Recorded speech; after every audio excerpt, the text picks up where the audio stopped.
Ош шаарында көпчүлүк учурда борбордук көчөлөрдө жол кырсыктары көп катталат. Ага себеп айдоочулардын мас абалында унаа башкаргандыгы же болбосо айдоочулук күбөлүгү жоктор болууда. Үгүт жүрүштүн негизги максаты да мына ушуга байланыштуу. Шаардык жол коопсуздугун камсыздоо бөлүмүнүн берген маалыматы боюнча сентябрь айында эле жол кырсыгына кабылгандардын көпчүлүк бөлүгү ичимдик ичип, унааны катуу ылдамдыкта башкарып бара жаткандар болгон. Ошонун кесепетинен дагы мына 2-3 күндөн бери дагы кече дагы жол кырсыгы катталып, Ош шаарынын аймагында кызматкерлер тарабынан ар бир кызматкерге түшүндүрүү иштерин, айдоочулар менен түшүндүрүү иштерин жүргүзгүлө деп эртең мененки саптык бөлүштөрмөдө нускамаларды жеткирип, Үгүт насаат иштеринин алкагында шаардын көчөлөрүнө бир канча кызматтар менен биргеликте кыдырып, анда айдоочуларды инспекторлор эрежеге так болууга чакырды.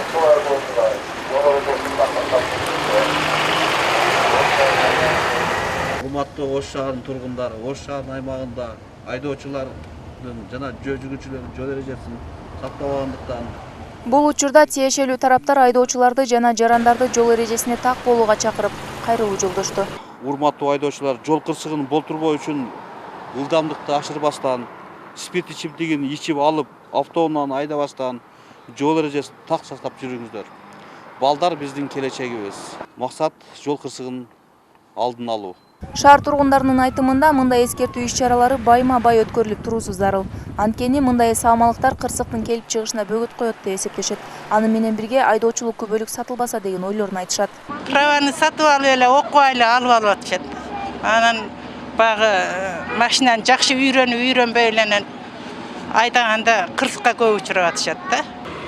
Аз секин эч ким жүрбөйт да, бардыгы эле катыбай дейт. Азыр көрүп эле турасыңар го, мына чекеден деле чыгып эле кошулуп катыбай дешет да. Анан сүзүп алып, адамдардын өмүрүнө коркунуч келтирип, ал машинени дагы, буну дагы төлөп, бул эми кыргызчылык деп койсо боло берет. Эми үч тарапты дагы көбөйтүш керек, дагы тартипке чакырыш керек шолайын. Улуттук статистика комитетинин изилдөөсү боюнча республиканын жолдорунда унаалар ар 1,5 саатта кагышып турат. Ал эми статистика боюнча Ош шаарында 9 ай ичинде 302 жол кырсыгы катталган. Анын ичинен 5 адам каза болуп, 424 адам ар кандай жаракат алган. Анын ичинен жаш өспүрүмдөрдүн катышуусу менен 83 жол кырсыгы катталып, 3 жаш өспүрүм каза болуп, 93 жаш өспүрүм жаракат алган. Айымкан Исралы кызы Азам Бузириков, Ынтымак.